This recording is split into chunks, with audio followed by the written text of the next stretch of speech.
Buenas noches, animales sueltos, bienvenidos. Arranco sentado porque tenemos mucho hoy y no quiero perder tiempo, ya toda la mesa lista y preparada. ¿Nos metemos acá? Tenemos de todo. Arrancamos, ¿te parece? Y no volamos. Bueno, Daniel Lipovetsky, buenas noches, ¿cómo estás? Hola Alejandro, ¿cómo estás? Eddie, querido, ¿cómo estás? Bueno, Bien, Bebo, Romina, Fer, Javier y el maestro Rosendo Fraga. Bueno, hay muchísimo, tengo mucho, pero mucho.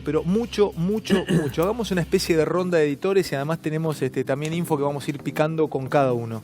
¿Qué pasó con la desocupación? Arrancamos con ese título de entrada que es lo que impacta y después nos metemos con el resto de las cosas. Bueno, es una de las cifras que más golpeó, ¿no? Sí. A ver, se pensaba que podía tocar los 2 dígitos, no los tocó todavía, pero está ahí y se cree que puede llegar a tocarlo en la próxima medición. Pero creció considerablemente y creció considerablemente desde que asumió Mauricio Macri, que este es el gran dato, ¿no? Más allá de la explosión de las cifras malas para la economía después de la caída en el 2018, de todos los parámetros y de la crisis, la desocupación, que es una de las cosas que más preocupa a la gente. De hecho, cuando se le pregunta a la gente por preocupaciones... El número fue altísimo. 9.1.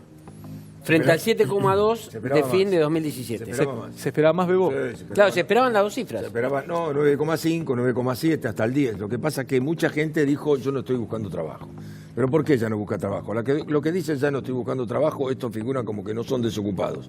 Pero lo que dijeron, no estoy buscando trabajo, es por una razón muy simple.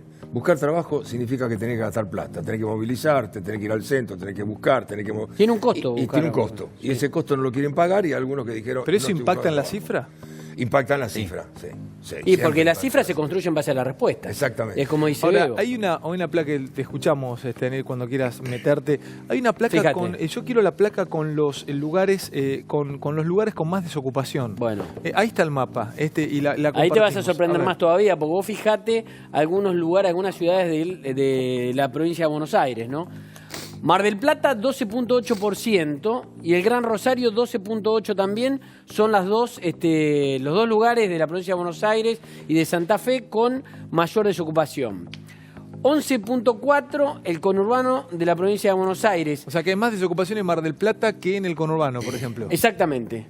Más en Mar del Plata que en el conurbano. Lo que pasa es que el conurbano estaba en 10 en la última medición, algo Discúlpame, así. y los números que van hacia abajo, el 8,9. A ver, los lugares con menos desocupación, ¿qué número deberían tener? O porque estamos hablando de los más altos. De los más altos. De Bueno, los más altos. San Ahí Luis no están siempre ahí. te da una marca. Los de menos desocupación no aparecen ahí todavía. Claro, Lo aparecen, mejor, pero... de acuerdo con el crecimiento y las inversiones, son Neuquén y Jujuy. Neuquén por vaca muerta y Jujuy por litio. Sí. Esos son los 2 mejores lugares Sí, de la República Argentina. San Luis ¿Está claro? siempre da buenas cifras sobre el tema de ocupación, pero porque hay una gran ocupación del aparato estatal, ¿no? Hay mucho empleo público, pero ¿qué es empleo público que es eficiente? Ese es otro caso, ¿no? Pero Sí. la provincia de San Luis marca siempre registros bajos de desocupación. Esto es el top de la desocupación en Argentina. Lo más grave de todos. Mar del Plata está al tope, Gran Rosario, Buenos Aires, el conurbano. Y vos fíjate que son, además de todo, las zonas más pobladas. Porque Mar del Plata obviamente es una ciudad importantísima en cuanto a cantidad de habitantes. Gran Rosario siempre da dolores de cabeza con el tema de la desocupación cuando hay crisis. Y bueno, ni que hablar el conurbano de la provincia de Buenos Aires. O sea, estos números que trae Fernando, ¿cómo los analizamos? ¿Tenés algo para agregar? Sí, agregar que a lo que decía Bebo, que en Neuquén y Jujuy creció el empleo, fue la provincia donde tuvo aumento de empleo. También el análisis es cierto, se ha perdido puestos de trabajo, pero no es durante todo el gobierno del presidente Macri. En 2017 hubo crecimiento del empleo. Y de alguna manera esta medición responde a la crisis del 2018, que es parte de las crisis recurrentes que sufre la Argentina. En el 2014 tuvimos una crisis que dio números parecidos, se perdieron 300.000 puestos de trabajo en el 2014 y seguramente en esta crisis del 2018 algo parecido. Bueno, creo que es un poco lo que hay que resolver como país, ¿no? Empezar a dejar de tapar agujeros y empezar a tomar medidas de fondo para terminar con la crisis recurrente. Creo que el gobierno ha tomado medidas de ese tipo, como terminar con los déficits fiscales, que era un problema de la Argentina. Rosendo. Pero bueno, el proceso va a demorar, ¿no? Bueno, mirá, yo te diría que vos sabés que esto pasa siempre, que Mar del Plata está al tope, en la provincia de Buenos Aires el desempleo es una constante, que el Gran Rosario y el conurbano están por encima del promedio, Sí. es una constante. Ahora, a mí me parece que acá el tema, y provincias con muy baja tasa de desempleo, Formosa. Sí. Formosa. Hay muy poca gente que pide trabajo. Sí, ahí en Formosa. Sí. Formosa siempre tiene muy baja tasa de desempleo, aunque tiene una tasa alta de personas con necesidades básicas insatisfechas. Yo te diría que acá el tema del conurbano es clave. Porque estamos en un año electoral, el conurbano está 24% del total del electorado nacional y desempleo y pobreza están por encima del promedio. ¿Ahora alguien le puede extrañar este número teniendo en cuenta la devaluación del 100% el año pasado y además la recesión económica y la inflación? No, la consecuencia de todo esto es el dólar y la inflación. No le demos vueltas, esto era lógico. Esto es la consecuencia de tener que empezar a hablar de la devaluación y los precios para llegar a esto. Ahora, la devaluación en la época... Esta es la consecuencia lógica. De una economía sin gente, ¿no? Claro. Una economía que se queda sin Vivo, personas. la devaluación en la época de Ahora Kicillof, voy con eso, y vamos a ¿cuánto, pedir cuánto Javi. fue? En enero estaba Fábregas, en el presidente del Banco Central, que sirvió de economía 30% en un mes. ¿Qué me decías, Eddie, vos? No, que son Javi. las cifras de una economía que se va quedando cada vez más sin personas. Estamos hablando que alrededor de las principales ciudades del país lo que se te está construyendo en esta tendencia es un polvorín, porque tenés los índices más grandes de pobreza, los índices más grandes de indigencia y los índices más grandes de falta de búsqueda de rebusque, porque en muchos de esos casos el trabajo es un rebusque. Es cierto. Ya no es un trabajo de alta calidad, ni mucho menos, sino que hablamos de falta de trabajo, o sea, hablamos de tasas altas de trabajo en negro, pero estamos hablando de falta de trabajo hasta en negro. Y estamos hablando, lo que decía al principio Bebo, de los desalentados. Los desalentados no miden en la encuesta de ocupación, porque al no ser activos buscadores de trabajo, quedan afuera de los técnicamente desempleados. Pero bueno, ahí están. Una de las claves de lo que se está diciendo... Perdón, Bebo, que me pedí Javi. Perdón, no, dale. sí. Que tenía dos apuntes. Uno de que hay algunas capitales o ciudades importantes del país en el top 10 de desempleo que llaman la atención porque no son grandes centros urbanos. Santa Rosa, Rawson Trelew, Bahía Blanca, Río Gallegos, Catamarca. No son los típicos de Mar del Plata, Gran Rosario, GBA, Gran Córdoba, a los que estamos acostumbrados, lo cual también habla de un problema estructural respecto al tema del empleo, aún en localidades más pequeñas. Y el otro tema que a mí me llama la atención es que de a poco estamos incorporando el nivel de desempleo como hemos incorporado desde hace años el nivel de pobreza.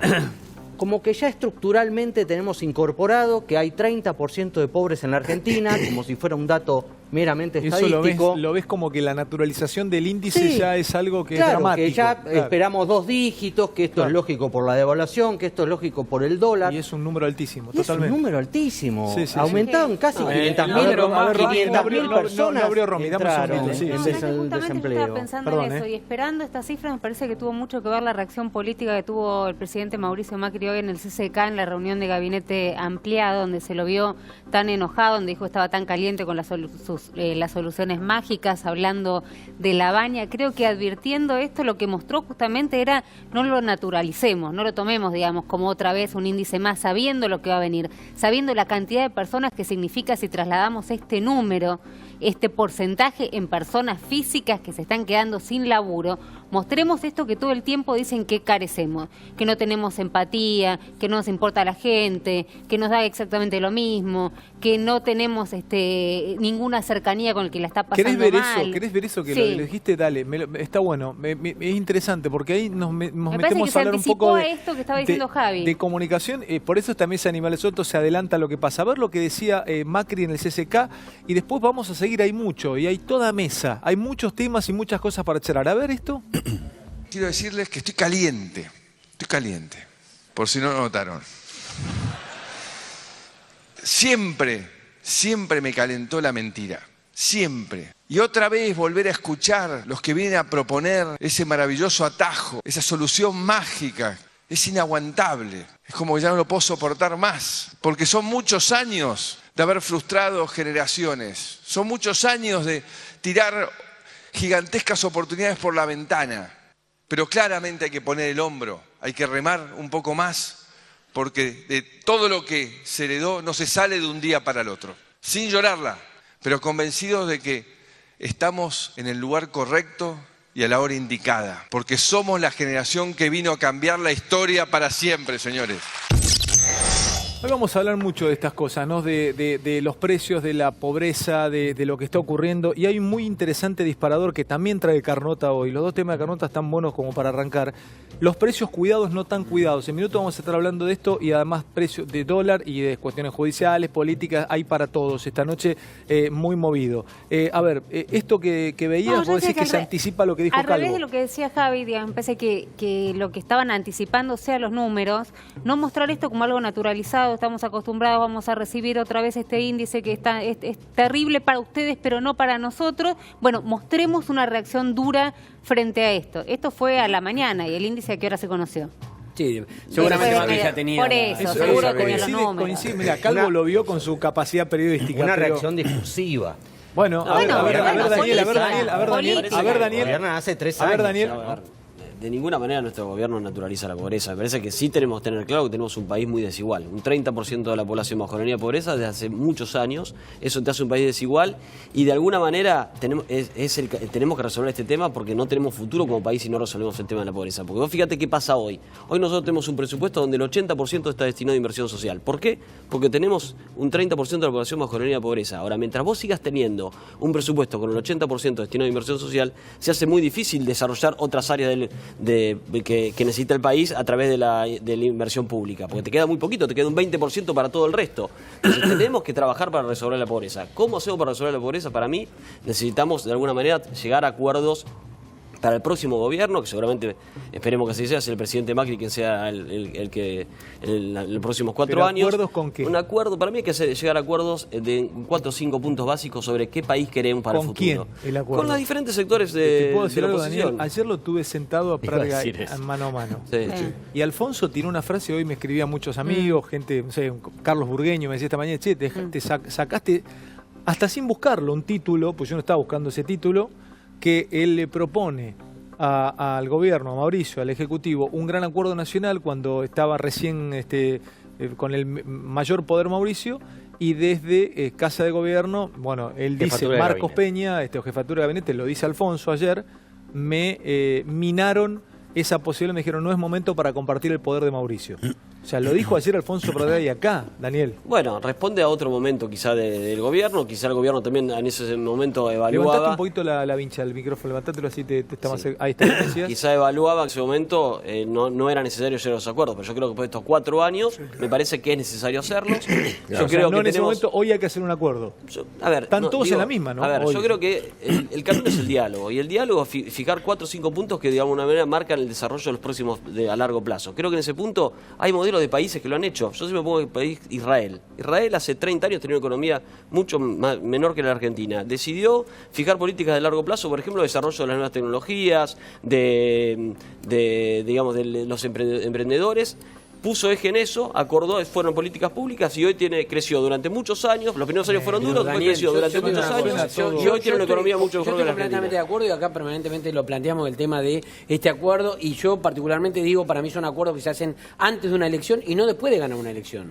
Porque la verdad es que, antes nadie sabe quién puede ganar y es donde se hacen los acuerdos. Después, ¿qué pasa? Macri gana, tiene el poder, dice yo no lo comparto. Entonces, la conclusión es que se perdieron 4 años. Porque si hubiesen tenido la grandeza de hacerlo cuando asumían, hubieran ganado 4 años para trabajar en esos 4 o 5 puntos de los cuales estamos de acuerdo. Pero cuando asumían, se tienen que poner todos en un consenso. Porque eso también hay que reconocerlo. Si vos vas a convocar a un acuerdo, tenés que convocar desde la humildad de decir, la verdad, nos perdimos 4 años en hacer esto, hagámoslo ahora. Carnótatelo en términos futbolísticos. Una cosa es cuando vos pensás que el partido lo vas a ganar 5-0 porque acabás de ganar las elecciones, y otra cosa es cuando vas 0-0, el otro equipo te está peloteando y decís, muchachos, vamos a hacer un acuerdo. Lo tenés que hacer antes de jugar el partido. Sí, que no se sabe todavía cuál va a ser el resultado. Entonces, estás en Argentina, Carnota. Y te bancás después el resultado. Pero cuando uno convoca también tenés que tener del otro lado que acepten la convocatoria. Después del 2017 el presidente convocó una serie de acuerdos y la verdad que no lo logramos. Pero yo creo que después de la crisis del 2018 se nos abre, crisis son oportunidades. Me parece que en ese sentido hoy hay mucho mayor conciencia de que necesitamos terminar con estas crisis recurrentes. La verdad que Daniel, el 2018 no es una crisis sola. Venimos del 2014, la del del 2001, la hiperinflación de Alfonsín, bueno, un montón de crisis. La verdad que tenemos que terminar. ¿Pero la vos gente qué crees que con estas declaraciones, perdón Eddie, estoy con vos, dale. No, ¿sabés dónde iba? A que no hubo acompañamiento. Miremos la performance y el desempeño del Congreso de la Nación, y salvo en la última etapa donde hubo un poco más de chispazos, hubo acuerdos todo el tiempo. La CGT, la verdad que se portaron como niñas del liceo del año 1930. Los movimientos sociales, con todas las expectativas de los diciembres calientes y qué sé yo qué historia, estuvieron tranquilos. Entonces, yo creo que no hubo un clima de conspiración y de palos en la rueda, salvo algunas discusiones en torno a los momentos electorales o en torno al momento donde terminó de explotar la crisis el año pasado.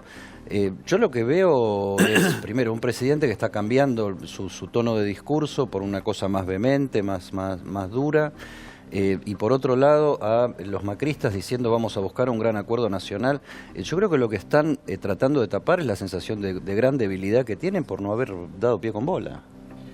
Mira, con respecto a... Yo separaría, coincido que en el Congreso trabajamos muchísimo tiempo y logramos acuerdos, pero sobre todo yo creo que se fueron hasta el 2017. El año pasado fue mucho más difícil construir los consensos, salvo en alguna cuestión en particular, que incluso fueron transversales, como fue el debate por la legalización del aborto, por ejemplo. Pero creo que fue muy distinto, y creo que el presidente Macri, lo que yo hablaba del gran acuerdo, lo lanzó después de la elección de octubre del 2017, y a partir de ahí fue muy difícil construir consensos en políticas públicas de largo plazo. Pero más allá de eso, y que seguramente en ese marco de por qué no se llegó a ese acuerdo, hay que hacer una autocrítica, no solamente una responsabilidad de los que no vinieron a acordar, de los que no se sentaron a acordar, sino también seguramente de los que lo propusimos, que fuimos nosotros. Me parece que después del 2018 y todo lo que pasó en la Argentina y lo mal que la está pasando muchos argentinos por toda esta situación, creo que se nos abre una oportunidad para volver a pensar eso. Me parece que es una oportunidad. Hemos tenido otras crisis donde nos pasó lo mismo y no logramos concretar. Un datito más, Dani. Hay dos figuras del gobierno que han sido muy importantes en la generación de diálogo. Uno, el ministro del Interior, Rogelio Frigerio, y otro, el presidente de la Cámara de Diputados, Monzó, que entraron en crisis con la Casa Rosada en distintos momentos, y algunos hasta el punto de decir no quiero estar más acá, porque sentían que le ponían palos en la rueda a la vocación de diálogo desde la propia Casa Rosada. O sea, acá no es solo que hay opositores que dijeron, ay, no quieren dialogar conmigo. No, hay oficialistas que entraron en crisis con la conducción del gobierno porque les impedían generar condiciones para dialogar. Sí, yo no diría que fue por eso, yo creo que fue por otros factores. Seguramente en ese marco había diferencias en estrategias y es válido. Nosotros somos una coalición de gobierno donde tenemos diferentes visiones sobre un montón de temas. Lo vemos claramente en muchas ocasiones y me parece que lo tenemos que considerar de esa manera. Yo creo de todas maneras que tanto Emilio como Rogelio van a seguir participando en nuestro gobierno, sobre todo si Mauricio es reelecto, que yo creo que sí. Seguramente quizá no en una función distinta, Emilio por lo menos, que ya anunció que no va a seguir como presidente, pero yo creo que los dos son grandes cuadros políticos y esperemos que sigan vinculados con nuestro gobierno, porque sería una pérdida que no estén, ¿no? ¿Pero algo de toda esta discusión termina impactando, digamos, en las elecciones? Digo, los que nos están mirando del otro lado y tienen que votar, ¿están escuchando esto y van a votar en función de las diferencias internas que pueda tener o no el gobierno de Cambiemos? No. Parece que no, a esta altura. En la elección son los números que vimos. No, en la elección va a empezar fundamentalmente el bolsillo, 95% está diciendo que le preocupa la economía, y después viene la inseguridad también, pero por ahí pasa la historia, no por las No hay internas. mucho más. Voy a después a ir con cada uno de ustedes y vayan con los temas que tengan. O sea, vayan ustedes decidiendo, porque tienen todas cosas muy fuertes cada uno, entonces que cada uno vaya entrando con el tema. Yo les voy a dar la pelota y ustedes juegan, armen la jugada como... con los temas que han traído en rutina cada uno de ustedes, compañeros. Pero yo sí voy a ir con vos, porque me interesa mucho la detención de Temer. Sí. Sobre todo teniendo en cuenta con Argentina, a ver en qué impacta en la región o qué impacta si tengo que hacer algún tipo de paralelo a la Argentina con la detención de Temer, o qué significa eso. Bueno, permitime que complete es decir, el tema anterior. Cuidado, el factor social es clave, y más el factor social que la economía, en el resultado electoral. ¿No es cierto? Es decir, el conurbano donde el presidente está más débil electoralmente y donde la pobreza y el desempleo están por encima, ¿no es cierto?, del promedio. Todo esto de desempleo, pobreza, cuidado con los trabajadores informales. porque ahí no se contabiliza un despido. No sé si... Es decir, cuidado que ahí tenemos institución social, y guarda que, yo me digo, el conflicto social funciona con la teoría del resorte. No es una progresión matemática que ponemos a decir. Y acá se está acumulando y es algo que no tenemos que perder de vista. La política, y paso a Temer. Yo creo que el tema del PRO es que tiene, yo diría, un enfoque político donde visualiza los acuerdos son corporaciones. Es el acuerdo corporativo. Dante Sica, que es un hombre muy inteligente a mi juicio, no comparto lo que dijo en las últimas 24 o 48 horas. Un ataque muy fuerte contra el sector empresario, especialmente industrial, y un ataque muy fuerte contra el sindicalismo. Es decir, ¿qué es lo que quiere decir esto? Que en este momento no tengo en la cabeza el tema del acuerdo. Lo que tengo en la cabeza es una estrategia electoral en la cual voy más a la confrontación que al acuerdo. Temer. Vamos con Temer, porque... Mirá, yo te iba a decir, cualquier cosa que pase en Brasil influye mucho en la región, y yo te diría que el tema clave ha sido, más que Temer, el encuentro Trump-Bolsonaro. Ese es un tema de una importancia estratégica para la región. Totalmente. Ahora, bueno, voy a pero, hacer... Pará, no. Pero te tengo... No, porque van a entrar todos los temas. Dale, porque si vos ves, Rosendo, que eso es para charlarlo, charlemos eso. Dale, voy ese con es el cada tema, viste, más relevante. Una alianza entre Brasil y Estados Unidos cambia la región. En los últimos medio siglo, siempre Brasil fue reacio a aceptar un liderazgo de Estados Unidos. No atrás, ¿no? Que fueron a la Segunda Guerra Mundial aliados con los Estados Unidos, ¿no es cierto? Acá se crea un eje de poder. O sea, vos lees en este encuentro Bolsonaro y Trump la conformación de un eje de poder para esta zona. Los americanos lo llaman el hemisferio. El hemisferio, absolutamente. Esto te cambia una cantidad de cuestiones, ¿no es cierto? Importante. Y casi te diría Pero ¿qué cambia? Porque mirá cómo te mira Lipovetsky, que es parte de este gobierno, y te miramos todos acá atentos a vos, que lees estas cosas. O sea, ¿en qué cambia? Pero cambia lo siguiente. Si vos tenés Brasil y Estados Unidos alineados en una misma estrategia en la región, viste, tenés un eje de poder que el resto de los problemas no es que pasan a ser secundarios. Vos tenés un elemento de contención realmente muy, muy importante. Te diría que además Colombia es el tercero. Pero ¿en qué me impacta como país, como en Argentina? ¿En qué cosas podría yo...? ¿A favor o en contra? Disculpame, me impacta. A favor. Desde el trigo. Sí. Desde el trigo. Le compran trigo que no está subsidiado, le compran trigo a Estados Unidos y a nosotros nos baja el precio. Pero eso fue ayer. Sí. Es un tema que puede parecerte menor, pero para el que está con el trigo no es menor. No, hay mucha gente que ve el programa y hay economías que dependen del trigo. Está bien, pero ¿qué es lo que pasa? Vos fíjate, claro. Aclaremos algo, no es que Brasil nos va a dejar de comprar trigo, sino que no va a bajar el precio. Pero puede bajar el precio porque le va a comprar trigo más barato a Estados Unidos. Claro, pero eso, vos fíjate, eso sucede de forma... La producción argentina está asegurada la venta de Brasil. Sí, bueno, pero nos puede bajar el precio. Sí, claro. Bueno, ahí tenés el problema de cuando uno decide, por ejemplo, flexibilizar un acuerdo con el Mercosur. Eso permite que los países miembros del Mercosur puedan negociar libremente. Está bien, pero a ver, Dani, lo interesante acá, Fraga lo hace una mirada más global, geopolítica, sí, claro. Entonces, digamos, de la foto. ¿Viste? Una serie de cuestiones, es decir... Y desde el punto de vista político, ¿cuál es la importancia? Desde el punto de vista político. Porque las declaraciones con respecto a Venezuela fueron demasiado drásticas. De una forma u otra, vamos a terminar con esto. Pero a ver, vamos a hablarlo en términos muy simples. Dale. El hemisferio sí. nunca estuvo tan a la derecha. No, es cierto. Es cierto. El hemisferio nunca estuvo tan a la derecha en mucho tiempo. Y esto tiene una serie de consecuencias. Me dice, bueno, en democracia, ¿no? En democracia. Sí, no claro. Antes cuando había época militar. No, en dictadura estaban bastante más a la derecha. Bueno, que ahora. pero estamos hablando de democracia. En democracia. Sí, pero en Estados Unidos estaba Carter. Pero el Brasil... y Reagan.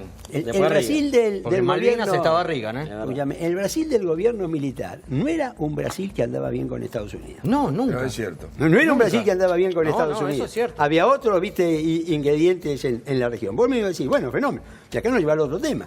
Es decir, yo creo que la política hacia Venezuela, que creo que no estoy de acuerdo con lo que se está haciendo, te aclaro, es consecuencia de esto. Sí. Si la política regional lo maneja un eje Trump-Bolsonaro, esto tiene múltiples consecuencias. ¿Se ha desarrollado la política adecuada en Venezuela? Para mí, no. Y los resultados me parece que me están diciendo de que no. Ahora, ¿has elegido un camino? de acuerdo a esta Sí. línea. No sé si me- ¿Influye en la política electoral de los países de la región, incluido Argentina? A ver, yo te diría lo siguiente, en nuestros países no se suele votar pensando en política exterior. Es cierto. Reconozco que el tema Venezuela tiene hoy en la opinión pública cierto impacto, que lo va Sí. perdiendo con el transcurso del tiempo.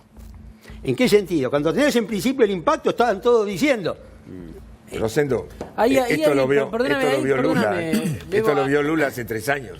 Bueno. Cuando lo fue a visitar a Scioli y le dijo, bueno, podés perder, porque si vos perdés van a caer 1-1 todos nuestro gobierno. pero yo te digo, Lula el lo vio muy sábado, claro. el Ahora, sábado se Perdóname. cumplen 2 meses. Ahora, Sí. lo que está claro que lo de Venezuela no es un tema de derechas o de izquierda, ¿no? Venezuela No, es una no, dictadura. por eso. Y hoy el No, mejor ya. ejemplo fue la de Bachelet planteando, que es obviamente de origen socialista, que hoy está encargada de todo el tema de derechos humanos en la ONU, planteando la preocupación por la violación de los derechos humanos en Pero Venezuela. No, pero está bien, Pero porque planteamos permitime, siempre vamos como a hacer- una bandera de El campaña. fondo del Y asunto sigue no es siendo. hacerlo en frontón a Fíjate que China digo y una cosa del tema Rusia. Venezuela. Vos decís, se va perdiendo con el tiempo. Claro. Yo Es decir, se podría va perdiendo la pero- atención como es inevitable. Pero perdóname, se va perdiendo la atención, pero no la conciencia de lo que pasa. Porque hay 400.000 venezolanos viviendo en Argentina. Con cada venezolano que te contaste cuenta una historia dramática, familiar, de lo que está viviendo. Sí, Eso estimado, es recuerdo permanente de lo que está Si vos- viviendo vos- Venezuela. vos- Eso lo van a jugar en las elecciones. Pero, también. Bueno, pero por eso. A ver, Pará, ¿cuál es el tema en este momento? Este sábado, 23 de marzo, se cumplen 2 meses de que Guaidó asumió como presidente delegado. Cuando Guaidó asumió, ¿cuánto tiempo le daban a Maduro? ¿3 días, 5 días, 6 días? ¿Cómo va a aguantar un régimen? 2 meses lleva. Cumple 2 meses el sábado. ¿Qué significa eso? Que para mí que no eligieron la estrategia adecuada. No sé si está claro. Sí, yo creo que acá hay un tema que te parece... Que Maduro está más fuerte de lo que creían. es que Está el hay militar. un problema de análisis político. Pero que está más fuerte, eso estás No, diciendo. es decir, ¿qué es Venezuela? ¿Un populismo autoritario o un totalitarismo? Un Cuidado, pozo vos podés decir, petrolero. ¿eh? Un pozo petrolero en la política internacional. Sí, pero ¿cuál es el régimen? No, es Lo que- totalitarismo. o sea, Totalitarismo, Es totalitarismo. escuchame. En Esto no es Cuba, populismo. en Cuba, los militares nunca se sublevaron en 60 años. Exacto.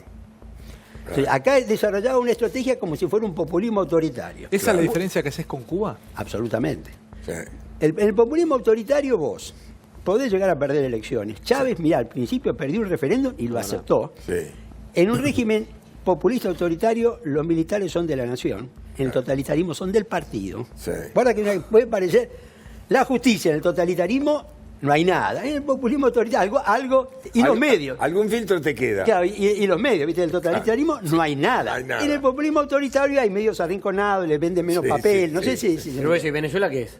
Totalitarismo. Totalitarismo. Vos fíjate que en la cabeza. ¿Por qué equivocaron equivocó la estrategia? Porque equivocaron la estrategia por este punto. Vos ¿Cuál fíjate debería que- haber sido? Porque Guaidó asume el 23 de enero de este año. ¿Por qué el 23 de enero? Porque ese día se cumplieron 61 años de la caída del dictador Pérez Jiménez en Venezuela, que era un populista autoritario. Repiten ese trato. Y el error es no entender. Escúchame, la clave era que los militares iban a sublevar, ¿o no? Sí, y no se sublevaron. No y, se no, sublevaron. y ni se Porque, van a porque sublevar. son del partido y no son de la nación. Pero, Y además o sea, tienen miedo de funciona de impreso. otra manera. Son el partido del funciona poder. de otra Sí, manera. son el partido del poder. ¿Me entendés? Es decir, entonces el tipo, a ver, mira, te voy a dar un detalle que mejor dice.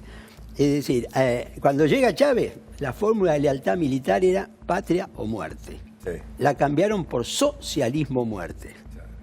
El socialismo está antes que la patria. No sé si, ahora, todo esto puede parecer, pero cuidado, Maduro va a cumplir 2 meses y yo creo que esto va a seguir. Con todo lo negativo que esto tiene desde el punto de vista Una humano. pregunta etcétera. te hago. ¿Hay posibilidades de un conflicto militar? ¿Provocado? A ver, yo 2 cosas te voy a decir respecto a A ver. Trump, Pence, el vicepresidente, Pompeo, el secretario de Estado, Sí. Bolton, el consejero de Seguridad Nacional Sí. de Estados Unidos, todos, Guaidó, Sí. te han dicho tenemos todas las opciones sobre la mesa. Exacto. Todo lo han dicho. Exacto. Incluso en invasión militar. No, pero ver un incidente. Pará. no se puede provocar. Guaidó, Lo dejan entrever. Guaidó, Todas las horrible. opciones. Escuchame, hay un Todas las artículo de la Constitución venezolana Todas las opciones. que habla de intervención extranjera. Guaidó también te ha dicho están todas las opciones. Sí, abiertas. sí. Esto no quiere decir que va a pasar, quiere decir que puede pasar. Puede pasar. Ahora, yo siempre, perdón que sea argentinocéntrico, y acá Eddie trae como uno de los temas, y vamos a ir pasando cada uno, el viaje de Cristina a Cuba, y viene justamente de un país muy especial como es Cuba. ahora vamos a hablar de eso, pero vamos a ir picando. Cuando quieras podés pedir dónde está Cristina, que está el avioncito viajando. Está el viaje, tenemos en... O sea, la tenemos a Cristina online. Javi. Sobrevolando ya territorio brasileño. Bueno, voy a ir picando. Ahora nos vamos a meter vamos a salir un poquito de la política y vamos a ir a... Bueno, no, cada uno tocará por donde quiera ir. Voy con vos, Romy, después con Bebo, sigo con Javi, vamos con Eddie y metete en todos los temas o multitemas. Les abro, compañero. Romy. Hoy fue un día muy importante en esta mega causa por el espionaje paraestatal que lleva adelante el juez de Dolores, Alejo Ramos Padilla. Estuvo en la Comisión Bicameral de Seguimiento de los Organismos, larguísimo el nombre, de inteligencia, en la cual está Lipovetsky, que puede contar. ¿Sabes que en un momento te lo iba a presentar como Ramos Padilla versus Stornelli o Stornelli versus Ramos Padilla? Pero me no parece puede que contar, pues si cuenta tiene problemas. Tiene problemas, pero me parece que personalizarlo terminamos perdiendo todos, porque vuelve a ser una especie de Bonadío versus Cristina. Y la verdad que esto debería estar completamente despersonalizado. ¿Qué pasó? No sabemos en la comisión, después yo te voy a contar algunas de las cuestiones que nos pudimos ir enterando los periodistas. Fuera de la comisión, por tercera vez lo citó para mañana a las 11 de la mañana a declaración indagatoria a Dolores el juez Alejo Ramos Padilla a Stornelli. ¿Qué dijo Stornelli? Que no va a ir. Las razones, mañana dijo que no iba a ir o que pedía una postergación porque su abogado no lo podía acompañar. Stornelli ya en varias ocasiones lo tiene recusado, pidió la nulidad, dijo que no tenía competencia. Esgrimió varios argumentos por los cuales se entiende que no tiene que ir a declarar a lo de Ramos Padilla. Ahora, hoy hablaba con muchos fiscales muy importantes del fuero federal, muy conocidos de Carlos Stornelli, y me planteaban algo que lo teníamos en placa, que lo plantean, que es el dilema de Stornelli en el día de hoy, y que me parece que es muy interesante, que es el siguiente. Tal vez el dilema de la defensa técnica de Stornelli o de Stornelli. El dilema de Stornelli hoy, planteado a ir a la causa o no ir a la causa, que es lo que investiga el juez Ramos Padilla respecto de Stornelli. Bueno, si participó o no en maniobras de extorsión vinculadas particularmente, después en otras, después se abrió el abanico, al empresario Pedro Esteves. Dice, vos sos Carlos Stornelli, sos el fiscal de la causa Cuaderno. Esto te decían fiscales de Comodoro Pi a vos. Los fiscales más importantes, más encumbrados, los que se sientan, los 3 fiscales que se sientan en la mesa de Comodoro Pi a decidir y a los que el resto de los fiscales van a pedir consejo y apoyo, entre ellos Carlos Stornelli. Y dicen, tenés 2 opciones, no vas una vez, no vas 2 veces, mañana es la tercera vez que tendría que ir y no vas. ¿Cuál sería la tapa de los diarios, de los portales, de las radios, de la tele? Carlos Stornelli en rebeldía. Esa es una de las opciones porque el juez lo cita bajo apercibimiento. ¿Apercibimiento de qué? Declararlo en rebeldía. Si a cualquiera de nosotros nos citan y no vamos y nos declaran rebeldía, viene un patrullero, nos busca, nos ponen las esposas y nos lleva. A Stornelli no pueden porque tiene inmunidad porque lo están investigando en relación a las funciones que él está desarrollando como fiscal, así que no lo van a detener. La otra etapa de los diarios, declara. Alejo Ramos Padilla ya lo manifestó, digamos, el magistrado, lo habló con el abogado de Stornelli. Esto se sabe, que venga, que declare, acá hay un clima, no hay un clima hostil. En el peor de los escenarios podría ser procesado. ¿Cuál es la tapa de los diarios? Procesado Carlos Stornelli. Pero una pregunta, Carlos Stornelli tiene Rivas. Sí. ¿Tiene la seguridad de que lo procesan? Sí, Rivas sí, completamente. Por eso digo que hay que tratar de despersonalizarlo de Stornelli versus Ramos Padilla como un Cristina Bonadío. Entonces, ¿cuál es la otra etapa de los diarios? ¿En rebeldía o procesado como miembro de una asociación ilícita? Dicen, el dilema de Stornelli es ¿qué etapa de los diarios, de los portales, de las radios querés ver? Y bueno, que sea en rebeldía, macho. O sea, básicamente esta mesa de los fiscales que tiene años manejando y caminando el 5º piso de Comodoro Pi. Esto es información tuya directa de cada uno de los 3. De cada uno de los Aparte en los 3. grandes diarios el título sería chiquito, ¿no? Que en los grandes diarios el título sería chiquito. Bueno, eso sí, eso también lo de cualquiera, ¿no? En cualquier caso. Lo discutimos. Bueno, chiquito, puede ser en perfil, digamos, ¿no? ¿Cuál sería el de perfil? Quieren, está bien. O cuál sería, no importa, la cobertura, pero me parece que es interesante, digamos. ¿Cuál es el menor costo para Stornelli hoy? Que mañana digan, Stornelli en rebeldía, lo declaró Alejo Ramos Padilla en rebeldía, o Alejo Ramos Padilla lo pero procesa. Una pregunta, ¿se juegan los medios esto? también. Y esto se juega mucho, y se juega mucho en los medios. Ahora, algo que me parece que es muy importante, que tiene que ver no solamente con la decisión que toma Stornelli de no ir mañana, que tiene mucho que ver con esto de los medios, sino algo que pasó también en la comisión, que no sé si Lipovetsky lo va a poder decir o no, pero hay quienes estuvieron ahí, diciendo que hay una sola cosa que tienen claro de todos lados, y que es que la causa de los cuadernos está blindada en el sentido de que no se está poniendo en juego. Esto ya lo dijo Carlos Rívolo, que además de ser el presidente de la Asociación de Fiscales, es el fiscal coayudante de Carlos Stornelli. No está en juego la causa Cuadernos, que dejen de chicanear con eso, según me dijeron, no sé si lo puede decir o no, en la comisión el juez dijo, sáquense el chip de la cabeza de que esto puede voltear la causa Cuadernos. Acá la causa Cuadernos no está en juego, no está en riesgo, no está en duda, no es una causa versus otra tampoco. Acá lo que estamos investigando es una causa de espionaje paraestatal, con muchos recursos, aparentemente en la caja donde tenía muchísimas fojas e información, los recursos que manejaba esta gente eran un montón, digamos, no eran recursos que podíamos tener cualquiera de nosotros para jugar a los espías, sino que realmente eran muy importantes. Tomaron la decisión de citar al jefe de la AFI y a la segunda también, Silvia Magdalani. Pero esto no tiene que ver con la causa Cuadernos, porque si no empieza la chicana de están buscando voltear la causa Cuadernos. En el peor de los escenarios, que nadie dice que esto va a pasar, no seguiría Stornelli como fiscal de la causa Cuadernos, que nadie habla de que eso vaya a pasar, porque ninguno de los incidentes que investiga Ramos Padilla tiene que ver pegan derecho ahí con la causa Cuadernos. Nada. Lipovetsky. Bueno, a ver que Romy contó muy bien, no tengo mucho para agregar, pero sí que bueno, que hoy lo recibimos al juez Ramos Padilla en la comisión bicameral. Obviamente esa comisión tiene unas sesiones privadas y con lo cual no se pueden entrar en muchos detalles, pero en general sí uno puede decir dos o tres cosas. Primero, que lo que afirmó Ramos Padilla, ¿no? Que esto se trata de una investigación para a una organización, se está investigando en una organización paraestatal. No hay evidencias de intervención de organismos públicos de inteligencia.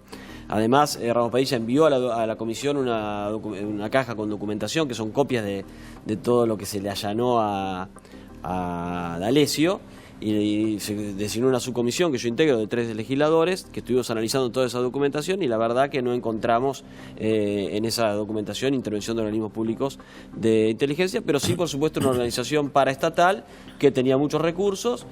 Y también lo que uno ve en la investigación es que a un D'Alessio, que es un personaje verborrágico, que tira información para todos lados, y que lo que le pedimos hoy al juez, y que eso se puede contar, es que creemos que él tiene que profundizar las medidas de prueba para corroborar cada una de las afirmaciones de D'Alessio, porque D'Alessio afirma un montón de cosas, muchas que voy a usar términos que no usé yo, pero que se usaron en la comisión, que parecen fábulas, pero bueno, que la función del juez es corroborar si son verdad o no. Vos decís, paraestatal, perdóname. Sí. D'Alessio cayó primero detenido, después cayeron detenidos 2 comisarios, ¿no? Eso. Digo, esos dos comisarios tenían, o no, algún cargo adentro de la AFI. No, Bogoliuk tuvo un año en cargo en la AFI, pero todo lo que se está investigando es posterior a cuando Bogoliuk fue miembro de Bogoliuk. Y Descalzo, de Gastaldi. De Gastaldi, el otro. De Gastaldi no tenemos, por lo menos de lo que surge a veces, no tenía. No. Ahora, ¿nombró otra gente de la justicia que podría estar involucrada también? Sí, yo le pregunté justamente si había algunos otros, además de Stornelli, que ya es público, por lo tanto eso no puede decir, si había otros miembros de la justicia nombrados por D'Alessio. Aclaremos, D'Alessio es una persona que está acusada de ser un delincuente, digamos, de cometer delitos, ser un extorsionador, así que estamos hablando de link. Tomémoslo desde ese lugar, ¿no? Sí, pero no un loquito. Hoy la Cámara confirmó. Es alguien que está hoy la Cámara confirmó los delitos en la causa traficante, por ejemplo. Por ejemplo. Digamos, ¿no? Así es. Entonces hay que tomarlo desde ese lugar. Pero sí lo que dice es que D'Alessio nombró a otros miembros del Poder Judicial, a lo cual también le dijimos, le preguntamos si Ramos Padilla iba a investigar eso y no solamente Stornelli, y dijo que sí. Bueno, que es cierto que en esta causa hay gente muy preocupada. Bueno. Yo esos nombres no aparecen en la documentación que él envió, por lo tanto desconozco quién puede ser. Hasta el momento él dice que mandó el 30%. Él mandó poco, y es cierto, y hay que darle la derecha en el sentido del juez, porque la verdad que la documentación que nosotros nos envió, que eran 2.000 fojas, nos costó muchísimo poder ordenarla. Así que me imagino, él debe tener mucho más que 2.000 fojas, le debe costar mucho poder de alguna manera darle una organización sistemática para analizarla. No es fácil. Eddie y Javi, y seguimos, que hay mucho más, chicos. Yo no sé si por prudencia o por especulación política y no generarse un mal trago antes de tiempo, el juez Ramos Padilla está hablando de organización para una asociación ilícita para la extorsión y el espionaje paraestatal. Eso es por ahora. O sea, la figura esa es por ahora. Porque estamos hablando de una organización por fuera del Estado, de gente que no es funcionaria pública, pero con vinculaciones en la AFI, la justicia, de distintos fueros, la política, incluso parlamentaria y gubernamental, los medios de comunicación, que bueno, en este caso saquémoslo porque no forman parte del Estado, y organismos de seguridad del Estado. Si se comprobara que la relación de D'Alessio y sus secuaces no era solo de colaboración eventual con esos organismos, vos ya no estarías hablando de una organización paraestatal, estarías hablando de una organización con pata fuerte en lugares muy sensibles del Estado. Vuelvo a insistir, no sé si por prudencia procesal o por especulación el juez todavía habla de paraestatal, de una organización paraestatal. No, Eddie, no es por prudencia, no, por lo menos de lo que yo vi, no hay ninguna acreditación que permitiera decir una cosa distinta que no sea una organización paraestatal. No hay ninguna prueba que permita decir que hubo una intervención de organismos públicos de inteligencia, que sería, en ese caso ya no estaríamos hablando de una organización paraestatal. En ese sentido, por lo menos de lo que vimos, no hay. Javi y cierra Romy. Dos apuntes, uno para el diputado y otro para algo que dijo Romina recién. Cuando Ramos Padilla habló ante la Comisión de Libertad de Expresión, el gobierno posteriormente salió duro a pedir, el propio presidente, por vía del ministro de Justicia, a pedir el juicio político a partir de las acciones que se pueden hacer en el Consejo de Magistratura. Después de escucharlo vos hoy, de ver el material que llevó, de escuchar las explicaciones, ¿apoyás esta idea de que Ramos Padilla hay que hacerle juicio político y destituirlo? Mira, la crítica que yo le hice a Ramos Padilla, se la hice hoy, la he hecho también, es por haber ido a la Comisión de Libertad de Expresión, porque yo creía que el lugar donde él tenía que ir era esta comisión que vino hoy, por una cuestión de que esta comisión es la que tiene la competencia en el Congreso para investigar si se cumple o no con la ley de inteligencia, y no la libertad de expresión, que de alguna manera no había problemas de libertad de expresión de Ramos Padilla, que además yo creo en particular, que es una opinión personal esta, discutible, que los jueces tienen que hablar a través de sus resoluciones y sus sentencias y no a través de los medios, salvo una situación en particular. En ese marco, bueno, Ramos Padilla, si esta situación no amerita que hablen los jueces, bueno, la verdad, a ver, ya no sé qué situación amerita. Es difícil recordar otro caso donde un juez haya ido a una causa, haya ido al Congreso a contar sobre una causa, pero además haya mostrado medidas de prueba de esa causa. Bueno, Nisman estaba por ir y lo mataron. Bueno, y además haya involucrado, Nisman iba a contar la denuncia, no sobre el devenir de la causa.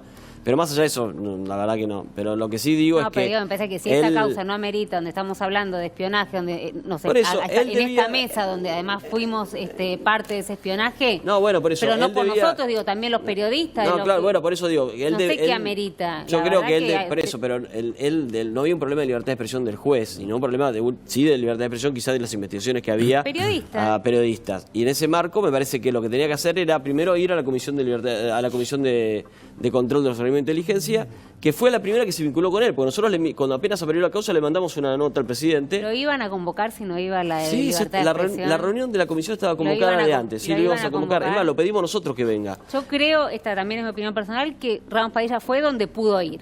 Y habló donde pudo hablar. Y no me parece desacertado, si se habla de espionaje de periodistas, ir a la libertad. Y déjame agregar algo. Después además aludió a terceras personas, en este caso diputadas, que no estaban presentes en esa reunión. Yo creo que ahí cometió un error. Y de ahí viene el pedido de juicio político, volviendo a la pregunta que hacías vos. No por lo que haya dicho en la reunión de hoy, sino lo que dijo en esa reunión, donde justamente mostró pruebas que quizá no debía mostrar, y además aludió a terceras personas, y además yo te diría que en cierto caso hasta puede haber incurrido en prejuzgamiento, y eso era innecesario, porque la verdad que no tiene sentido porque perjudicaba al mismo. Déjame que quiero cerrarlo con Romy, cerrar el tema. Romy, lo que tenés para decir, cerrarlo por favor. En unos días más el juez va a decidir qué va a hacer respecto del pedido de inhibitoria. Le dijeron, con esto que se viene discutiendo de todos lados, si es o no competencia de Dolores, lo tiene que definir. Ha tenido algunos apoyos que hoy algunos diarios también remarcaban, como de pronto de algunos colegas del diario La Nación, Ramos Padilla, ¿no? Sí. Que eso sorprendió.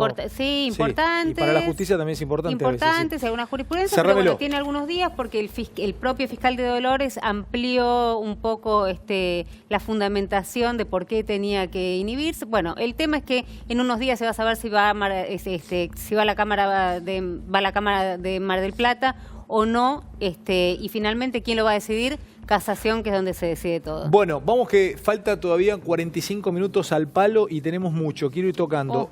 Javi, voy con vos, tema que elijas, después vamos con Bebo, con Eddie y Cristina. Dale. Volvió Lilita. Pero tenemos disparador con eso. Sí, tenemos. Vamos a mostrarlo, disparador. lo compartimos. ¿Cómo presentás el tema?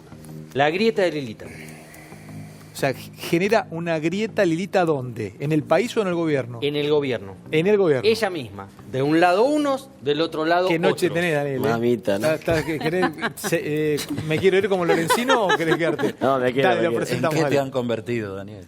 Carrió había logrado calmar las aguas luego de varios sacudones producidos por declaraciones explosivas. Durante todo el año pasado, Lilita no solo arremetió contra sus enemigos, sino que también apuntó hacia miembros del gobierno del que es parte. Sectores de las fuerzas la están engañando. ¿Quiénes? Es decir, le ponen droga para que aparezca la droga, pero el negocio sigue. ¿Por qué le quiere ser presidente? ¿Quiere y puede? ¿Debe ser Y presidente? con el peronismo puede. Que matenlo a Durán Barba. ¿Qué quiere decir con eso? Esperé demasiado, señor ministro de la Producción, porque está postergando el lanzamiento de las medidas. No hay más tiempo.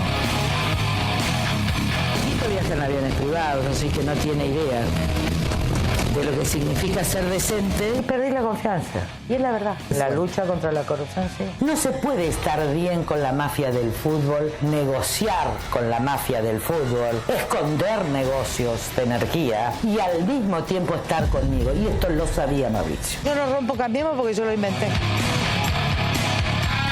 Siempre me criticaron todos. Es una tradición cultural de la nación desde hace 30 años hablar mal de mí. Hoy Carrió parece haber terminado sus vacaciones de declaraciones y cargó nuevamente contra Germán Garabano. ¿Te amigaste o no todavía con el ministro de Justicia Garabano? Yo no tengo trato con imbéciles. En general me preservo. No digo que sea malo, pero ser imbécil también es un error, ¿no? Para ser el ministro de Justicia.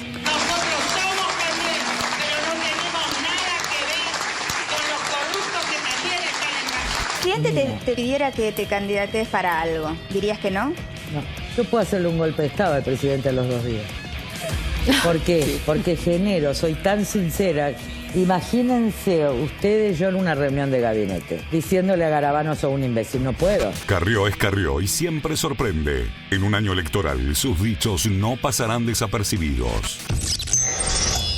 Bueno, qué frase, ¿no? Hasta la veía ahí a Mariana, mi colega, se sintió muy incómoda. Sí, la última, la del golpe de Estado. Eso fue hoy a la tarde. Sí. Y viendo un poquito el archivo del año pasado, vemos cómo van cambiando también los humores de Lilita, ¿no? La grieta no es permanente o siempre con los mismos personajes. Hoy, por ejemplo, tenemos acá, hicimos una divisoria de agua entre los amigos. ¿Estos son amigos? Estos son amigos. Hoy. A esta hora, ¿qué hora es? 12 de la noche. Y 3 minutos. 12 y 4. Perfecto. Sí. A esta hora, los amigos de Lilita son estos.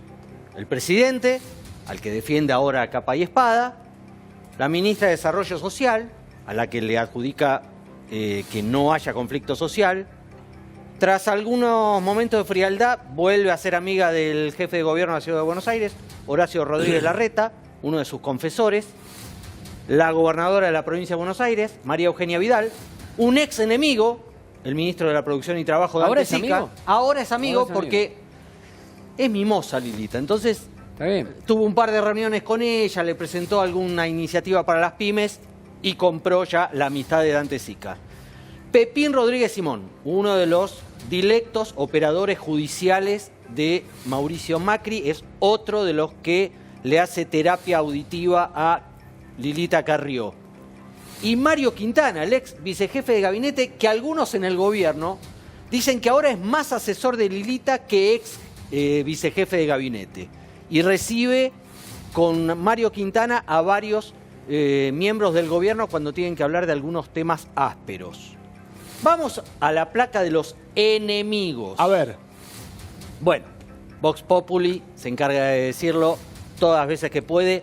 Ya el año pasado lo había hecho con Germán Garabano, el ministro de Justicia, a quien le adjudica no ser duro como le gustaría a ella con la Corte Suprema, con Comodoro Pi, con, por ejemplo, el juicio de encubrimiento de la AMIA, donde Garabano terminó pidiendo que no se acuse a los fiscales que trabajaron con él, Mühlen y Barbacchia.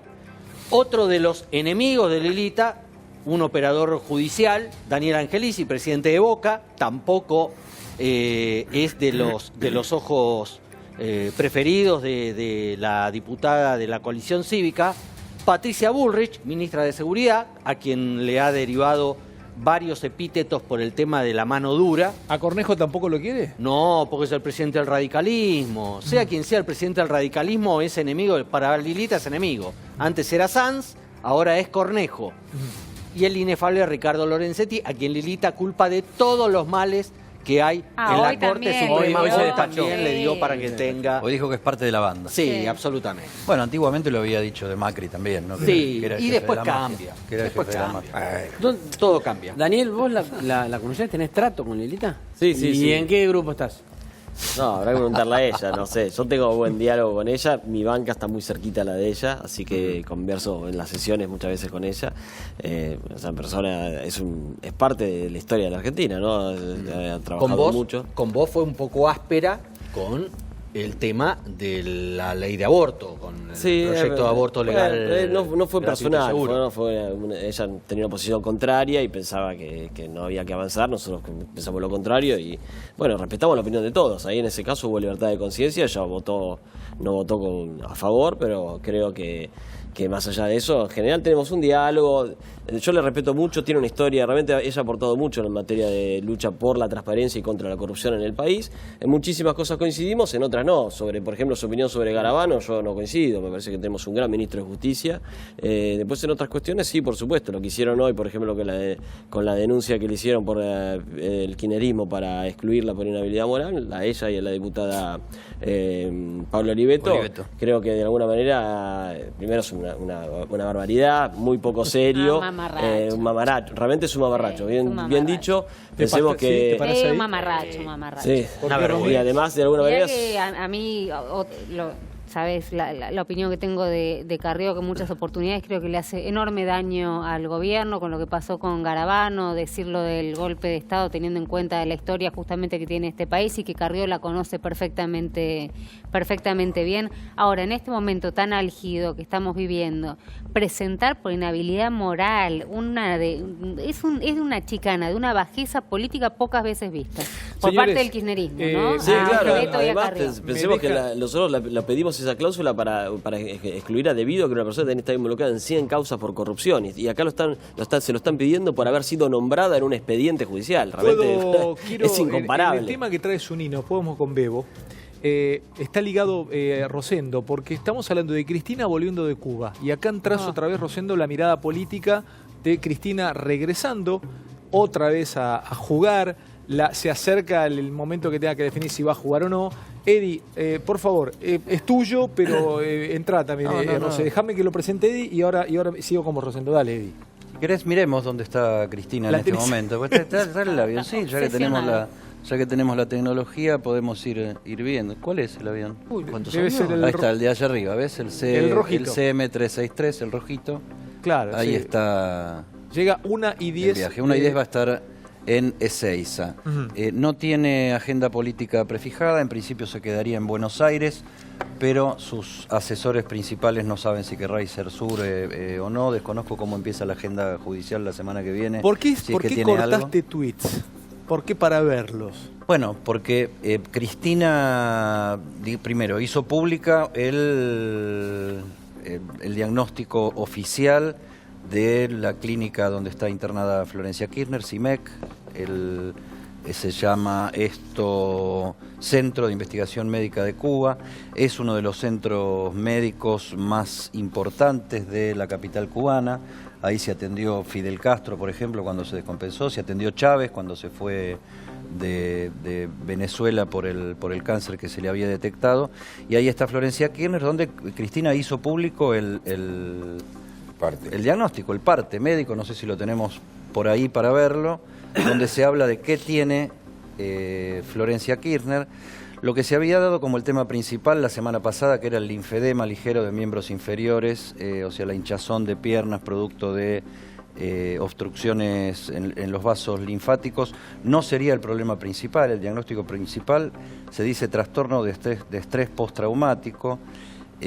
Digamos, para hablar en lenguaje más básico, un ataque de pánico fenomenal, eso es lo que le diagnostican, con brotes epidérmicos, un síndrome purpúrico en estudio, una purpuria, una polineuropsia sensitiva diesmelinizante de etiología desconocida. Esto es un estado neurológico inestable, una menorrea en estudio, esto es una interrupciones del periodo, y un bajo peso corporal, lo que podría estar asociado a alguna anorexia o problema alimentario, que la semana pasada la revista Noticias dio gran parte de esto sin que hubiera salido. Todo indica que Florencia Kirchner no vuelve pronto. Pero bueno, Cristina, que pudo haber alguna duda en algún momento, está volviendo ahora y ahí veíamos dónde está. Cristina tenía permiso hasta mañana y Florencia tiene permiso hasta la semana que viene. Permiso judicial, ¿no? Exactamente. Rosendo, ¿cómo lees esto ahora en clave política? A ver, en clave política.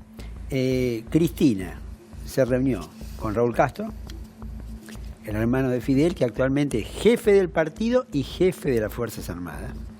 Y se reunió con Díaz-Canel, el presidente que asumió el año pasado. Es decir, Cristina fue recibida en Cuba no en visita de jefe de Estado, pero sí como si fuera la visita de un presidente. Porque un presidente puede visitar un país como jefe de Estado, que significa una serie de ceremonias, o un presidente que visita el país sin ser visita de jefe. Fue recibida como una presidente que visita el país sin ser visita de Estado. Y las dos reuniones que tuvo fue con lo máximo del poder en Cuba. Dos cosas acá. Primero, es un momento, el papel de Cuba en todo esto que hablábamos de Venezuela es importante en este momento. Pero segundo, me parece a mí, tanto Díaz-Canel como Raúl Castro le dieron a Cristina un estatus político también, ¿no es cierto? Es decir, y ellos, hasta acá es información, mi conjetura, ¿cuál es? Ellos ven una candidata en Argentina que puede ganar o perder, eso no lo sabemos, y que si ganara tendría un efecto geopolítico regional no menor. ¿Cuándo termina? ¿Cuándo tiene el último minuto para definir si juega o no juega? ¿Cuándo es el junio? Antes de la medianoche. 22 de junio. Antes de la medianoche. A medida que van pasando los días y no define, ¿para quién juega esa incertidumbre? ¿Juega para su espacio o juega para los que juegan en contra? Esto que cuenta Eddie no es menor en el panorama de Cristina, más allá de la cuestión electoral. Claro, porque no se puede separar a una madre de lo político. A una madre de lo político, y además pensar que Florencia Kirchner también está separada de su hija, que tiene 3 años, que está con el papá, con Vaca Narvaja, pero que está acá en Buenos Aires. O sea, yo creo que todo este panorama nuevo que ya se abre, que es completamente distinto del panorama que evaluábamos antes, si Cristina jugaba a favor o a contrarreloj para dejar a último momento al gobierno, que por lo menos era un análisis que se hacía desde muy cerca del kirchnerismo, pensando, se va a bajar el minuto antes del cierre de listas para dejar al gobierno pedaleando y peleando contra cualquiera. ¿Dónde vas? Me parece que esto va a impactar y mucho en lo que haga Cristina Fernández de Kirchner candidata. A nivel personal. ¿Esto qué? ¿Lo de Florencia? Lo de Florencia, lo de la nieta, lo de, el tema personal va a impactar mucho. Vos sabés que ahí hay un gran interrogante respecto de si, Eddie decía, todo indica que Florencia va a quedarse bastante tiempo en Cuba. No vuelve ya. No vuelve ya. Bueno, no vuelve ya, pero debería volver la semana que viene. No, olvídate. Bueno, por eso. Entonces, si no vuelve, ¿va a estar en rebeldía con la justicia argentina? Si no vuelve y está en rebeldía con la justicia argentina, ¿la justicia argentina la va a dejar salir a Cristina Kirchner a visitar a Florencia? Son interrogantes que yo creo que incluso los abogados se están planteando también. Claro. A mí el interrogante que más me inquieta me parece que tiene que ver con la cuestión de su candidatura. El gobierno, los amigos del laboratorio del PRO, han medido el impacto que ha tenido esto, la enfermedad de Florencia y el viaje de Cristina a Cuba, y es siempre más de lo mismo. Entre los propios de Cristina, esto solamente alienta la necesidad o el deseo de ese grupo de que sea candidata, y por parte de ese tercio que apoya al gobierno y es profundamente anticristinista,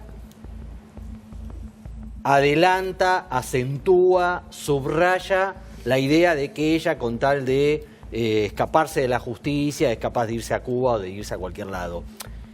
Con lo cual ahí lo interesante es qué pasa en esa franja ancha del 40% que no está ni a favor de uno ni a favor del otro. ¿Y eso lo tiene medido el laboratorio? Hasta ahora no impacta, ¿Te paso una pregunta? Respecto al viaje de Cristina y a la enfermedad de Florencia, no impacta. A ver, Bebo, ni a favor ni en contra. Una pregunta. ¿Cómo impacta en esos indecisos? ¿40% decís vos? No, no son necesariamente indecisos. Están decididos. No son fanáticos hoy de un lado del otro. No son ninguno de los ¿Cómo dos. impacta a toda esa masa, que es importante, que ella esté asociada a la Cuba de Fidel Castro? ¿Cómo impacta? No lo ven desde ahí. Eso no lo... No. Yo quería saber. No lo ven desde ahí. No lo analizan de ahí. Lo que sí sí lo analiza el tercio que apoya al gobierno. Ese sí. Está bien.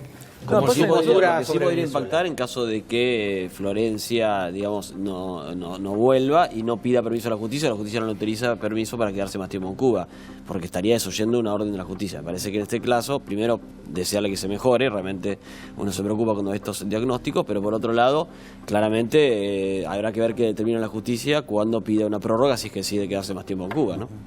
Claro. Se la dejan servida a Cristina para que diga por qué le piden a una chica que está enferma que venga a declarar y se ponga a tono con la justicia, y no le piden a Stornelli, que está a 200 kilómetros y no va ya por segunda vez y mañana tercera. Sí, y yo analizo esto también, otra vez vuelvo al ruedo, y perdón que sea tan insistente con el tema político, chicos, porque estamos acá hace meses discutiendo, faltan Es la gran 45 electoral, días para que se cierren las definiciones de candidaturas y ahora 90 pasan días. 90 días faltan. Bueno, 3 meses, falta mucho, ¿no? Pero siempre aparecen cisnes negros. No sé, Es la gran aparecen electoral. cisnes negros. Yo tiro una frase como que me vino a la Bueno. cabeza. ¿Qué es un cine negro? Un hecho de Un cine baja negro- probabilidad con alto impacto. Pará, yo te diría que el cine negro no es el de baja probabilidad. Eso es un imponderable. El cine negro es algo que no podías imaginar. Por ejemplo, la puñalada de Bolsonaro. ¿Ves? Un cine negro es la puñalada de Bolsonaro. Aparece algo que no lo podías imaginar en este momento. ¿Me entendés? ¿Cómo la puñalada de Bolsonaro? Claro. Cuando lo atacaron a Bolsonaro. Perdón. ¿Te acordás que no? Sí, ok, La sí. puñalada, eso no lo podía calcular. Eso irrumpió, Un impacto tuvo mediático efecto, tuvo. lo ayudó a Bolsonaro. Eso es un cine negro. ¿No es cierto? Yo, viste, creo, como decís, Fernando, si hay una corrida cambiaria antes de la elección, eso no es un cine negro. Bueno, esa es la clave. Esa Claro, es la clave pero eso para no es saber un si cine, Cristina no es se algo que uno presenta. lo pueda analizar, prever. Ahora ¿entendés? voy, Esa es mirá clave. lo que dice Bebo. Esa es clave. Rosendo. Según el búnker de Duvalde, Rosendo dice, perdón, a ver, vos ponés en la mesa la posibilidad de que Cristina se presente o no, si hay o no una corrida cambiaria. Una antes de corrida junio. cambiaria. Sí. Eso es lo que analizan en el búnker de Duvalde, que hay 4 o 5 que saben de esto. ¿Qué dice? Que son antiguos. Y que ella va a esperar hasta último momento para ver qué pasa con el mercado cambiario. Si ve que el mercado cambiario se desmadra y que ella empieza a mirar mejor en las encuestas, ella se presenta. Si no, no. ¿Por qué tiene que ver el mercado cambiario? Y es muy importante, porque eso depende del humor de la gente cuando va a votar. Si el gobierno no demuestra que puede contener la variable después de una devaluación del 100% del año pasado, que ya está con un dólar relativamente alto. ¿En cuánto no Si debería, vamos a pensarlo en clave Macri, en clave Cambiemos? ¿En cuánto, da un poquito más de mi retorno, mi auricular, estoy haciendo fuerza para hablar y no me escucho? ¿En cuánto debería, cuánto tiempo tiene el gobierno para que no le aparezca una corrida? No, hasta junio por lo menos se sabe. Hasta antes si que se defina la candidatura. Antes que termine, antes que ¿Y presente vos, la candidatura. ¿Y vos qué pensás? ¿Que puede haber una corrida? Yo creo que no, pero estamos en la República Argentina. Yo le jugué una apuesta acá a Rosendo que para mí no había una corrida, pero viste, está dentro de la posibilidad. Le pusiste un número. Le puse un número, yo puse que cerca de esa época podemos estar en 48, pero una corrida significaría, ¿sabés cuánto estaría el dólar 1 a 3 saliendo de la convertibilidad hoy? 60. El dólar de 1 a 3 de aquella época sería 60 pesos de hoy, cuando salimos de la convertibilidad. No entiendo, ¿por qué? Saliendo de la convertibilidad, estábamos de 1 a 3, ¿te acordás que estábamos Sí. 1 a 1? Bueno, hubo 300% de devaluación. Ese dólar de 3 pesos, hoy sería 60 pesos. Esa es la corrida. si llega a ese precio, ¿está claro? ¿Y 48 es corrida? No, porque de acá hasta junio, octubre, está siguiendo la inflación. O sea que 48 de acá, está siguiendo la inflación. Para septiembre, octubre, ¿podría estar en cerca de 48? Sí, siguiendo la inflación, sí. Eso me lo Estamos decía, en 42. eso Si no, se te queda el dólar también. Si no, eso claro, todo el tiempo me lo decía Tomás Bulat, que el dólar sigue la inflación. El dólar hoy está siguiendo la inflación. A Está veces más sí o y a menos veces Pero no es que la inflación sigue el dólar. sí y a veces No, bueno, claro, A veces no la siguió y después tuviste... inflación sigue al dólar. Antes Claro, de si la no, devaluación si no, del de la año devaluación, pasado estaba retrasado. Estaba retrasado. Porque A la 20 inflación pesos. A 20 seguía- pesos. Claro, bueno. A ver, es muy fácil saber cómo si el dólar está atrasado, adelantado, a pesar de todas las disputas. Te paras en la frontera Chile-Mendoza, o te paras en la frontera de Paraguay, o te paras en la frontera con Uruguay y vas a ver para dónde va la gente. Para dónde va la gente, sabés si está atrasado o adelantado. ¿De qué parar, viejo? No hagamos tanta conjetura, tiene que estar en 20, Muy bajemos bueno, 18, Bebo, rápido. prestemos 2, pará, ¿qué sé? Pero es interesante. más simple Vos te parás esto. en la frontera y mirá. Mirá, che, que viene gente, 15% más de extranjeros. Ah, qué bien. Che, Argentina está barata en dólar. Y para ellos está barata en dólar. Entonces- Listo, ya está. Que no estemos dando vueltas 22, No, 45. También el déficit comercial te lo marca, ¿no? Y claro, y el déficit comercial teníamos, llegaban importaciones y no exportábamos nada. Bebo, pero hay hoy, una cosa- hoy hay superávit comercial. Claro, Hay hoy una hemos cosa revertido. interesante Por que eso dijiste, es interesante de paso, el tipo de hablando de cambio. extranjero o no extranjero, aclaro, son 130.000 los venezolanos que llegaron en el último tiempo. Sí. Digo, para precisar la cifra. Pero digo, dijiste, en el búnker de Dualde dicen que van a esperar a ver por dónde está el No, dólar. ellos no. Bueno, ellos calculan, piensan. O sea, que ellos piensan... La estrategia va a ser O esa. sea, ellos piensan que cuanto peor le vaya a Cristina, mejor las chances de Cristina, obviamente, que por eso Contra jugaría peor le vaya a la al economía del gobierno. país, mejor la chance a Cristina. Sí, sí. No es No, tan no, difícil. tampoco, tampoco están descubriendo del América, manual, ¿no? es No, la claro. primera, el primer capítulo del manual es ese. Claro, Si pero tenemos mala eso economía, sería tengo poner una chance. motivación puramente electoral de Cristina, pero también está la motivación vinculada con su situación judicial, ¿no? Claro. Que me parece que es otro elemento que considerará Cristina para presentarse o no, sobre todo, más que Pero, su chance electoral. ¿por para qué mí. no se va a presentar Cristina? Así es. ¿Cuál es el incentivo para no presentarse? Y si ella en las encuestas no quiere perder otra vez, ¿te No, parece pará, perder no, otra no, vez? espera, Llegar al primero. peronismo a otra derrota. Puede ganar o puede perder. Bueno. Eso no lo sabemos y No lo faltan 7 sabemos. meses. Primero. Segundo, si pierde. Seguramente si pierde es que una segunda vuelta donde quedó 3, 4, 5 puntos. Las dos experiencias de ella de perder no fue desaparecer de la política. Pará. En el 2017 le perjuraron que ganaba por 10 puntos la provincia. Disculpame, pero no ganó por 10 puntos, la perdió por 2, pero mira dónde está hoy. Sí. Está hoy Sí. con el presidente Macri disputando cabeza Pero, a cabeza. Es decir, escucha, ¿qué otra persona surgió? Ahora surgió La Baña, porque no había nadie. Además surgió La Baña, que parece un rockstar, porque fue a Córdoba y había 300 Está bien. camarógrafos, Pero 200 ¿qué motivos periodistas. tendría para no Claro, presentarse? pero ahora surgió uno, pero no había nadie. está bien, pero que ¿Qué yo creo querés? que lo de la baña se inserta en lo que planteó Javier, ¿viste? Hay 30 y 40 que no Sí, quieren. tiene No sé, razón, es- Javier. Yo coincido con Rosendo, que ella gana más presentándose y perdiendo que no presentándose. Yo no estoy tan seguro. Porque- Perder otra vez desaparecer. Bebo, podemos hablar podemos hacer un poco, ustedes lo son todo el tiempo, ¿no? Perdón, lo digo por mí. Quiero hacer un poco más terrenal, Bebo. Dale. Quiero bajar de la nube. Ir a la frontera, quiero contar hablar, quién va y quién viene. No, Vamos a la frontera. quiero salir de la nube de pedos de todas las cosas que nos importan a los medios. Dale. Estamos hablando de las placas y todo lo que mostramos. Yo traigo como temas acá, día a día, hablo en la radio. Y vamos a hablar del día a día de la gente. Bueno, el día a día de la gente que hay dos piedras. Pará, el dólar pará. y los precios. Bueno, ahí voy. Vamos a hablar de las dos piedras, Dale. Bebo. Pero vamos a hablar del que nos está viendo ahora y que mañana tiene pensado ir a un supermercado a tratar de armar la semana. Sí. A ver, ¿cómo viene? Vamos a empezar con el precio primero, con los precios o con el dólar. ¿Con qué querés? No, el dólar lo dejamos, vamos a hablar de los precios. porque el Dale, dólar hablamos todo el vamos a hablar de tiempo. los Además, el precios, dólar dale. está a 42, sube un poco la tasa, baja la tasa, sube un poco. Te voy a sube preguntar 41. algo de los precios. Vamos a los precios. No, te voy a preguntar de un tema de los precios. Dale. Yo tengo un evento mañana a la mañana Sí. que tengo que conducir de una super empresa que presenta, pero super empresas, un conglomerado de marcas muy importantes. Me toca a la mañana llevar, al mediodía, perdón, o a la tarde, creo que es a las 2 de la tarde. Tengo que llevar adelante una charla con sus brand managers o los jefes de marca para comunicarle a sus distribuidores cuál es la nueva estrategia, porque tienen que tocar los precios, tienen que salir a competir con marcas que antes no jugaban contra ellos y que ahora sí juegan. Sí. ¿Por qué? Porque la gente está eligiendo Segunda marca. segunda y tercera marcas. Tercera marca también. Entonces muchas veces en las góndolas no hay segundas y terceras marcas, o cuando vos perdés, hay estudios hechos que por ejemplo en el 2001 las marcas de primera que perdieron lugar en manos de marcas de segunda y terceras marcas, te cuesta mucho volver a recuperar ese lugar. Sí, entonces plantean todas estrategias. Voy al punto de precios cuidados o de las segundas y terceras marcas. ¿Qué está pasando con eso en los supermercados? En primer término, precios cuidados encontrar muy pocos. Además depende más del empresario, no depende tanto del Estado. Está un poco desdibujado hoy ese tipo de precios. Estaba más controlado en la época de Moreno, que viste que amenazaba. Vos vas a buscar precios cuidados. Ahí cuidados. te puse, mira. Vos vas a buscar el dilema de los precios. ¿Querés que te lo muestre? Dale, mostrámelo. Vale, te voy a mostrar esto que es más fácil. Precios cuidados son para algunas marcas, ¿ok? Además no las encontrás todas. Segundo, son difíciles de encontrar y no se cumplen. Son para algunas marcas, son difíciles de encontrar y no se cumplen, dale. En la última reunión de la Secretaría de Comercio, estaban preocupados el tema precios. Ellos dicen que en mayo baja la inflación al 2%, yo lo quiero ver.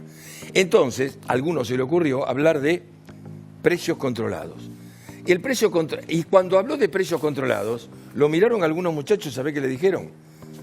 Claro, hablar de precio controlado con estos muchachos es lo mismo que nombrar al demonio en el Vaticano. Viste, lo mismo, le tiraron agua bendita después que habló esto. Porque él que decía, pongamos precios fijos a toda la canasta básica. ¿Quién decía eso? Uno de los integrantes de la Secretaría de Comercio se sugirió, por supuesto lo bocharon, ¿por qué no fijamos durante 3 meses, aunque sea para frenar de golpe la inflación, poner en la canasta básica, ponemos precios controlados? Esa es una idea, o sea, control con inspector. Es viejo. Esa es una técnica morenera. No, es viejo, pero además se usó en la época de Helbar, se utilizó en la época del Plan Austral al principio. ¿Sabés cuál es el problema si pones un precio controlado durante 90 días? ¿Sabés cuál es el problema? El día 91. El día 91, ¿qué haces? ¿Lo liberás? Y si lo liberás, ¿a dónde van? ¿Cuáles fueron los costos que le subieron en esos 3 meses? Y en esos 3 meses no se formó... Lo renovás por 90 días más. Pero una vez que entras en esa te cuesta salir, porque cuando vos llegás más de 6 meses, ¿cómo salís de eso? Es lo mismo que la convertibilidad.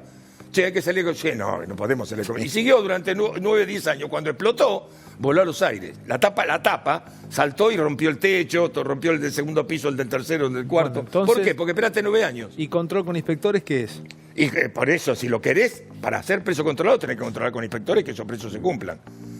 Escúchame, es fácil entrar, o sea, es fácil montar el tigre, pero ¿cómo te bajas? Y entonces, ¿cuál es la solución? Porque ¿Cómo si te el bajas? programa de precios cuidados es un fiasco, porque no se encuentra por ningún lado, no se cumple, lo boicotean las propias marcas, y los precios controlados es la palabra endemoniada. Además, todo el mundo endemoniada.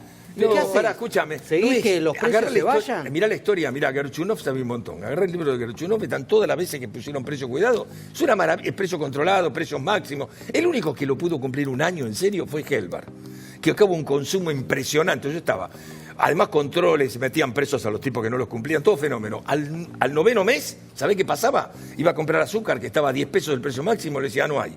¿Cómo no hay? No tengo azúcar. Y si en lugar de 10 pesos pongo 15, me parece que tengo 1 kilo. Empezó el mercado negro. Es más viejo que la injusticia.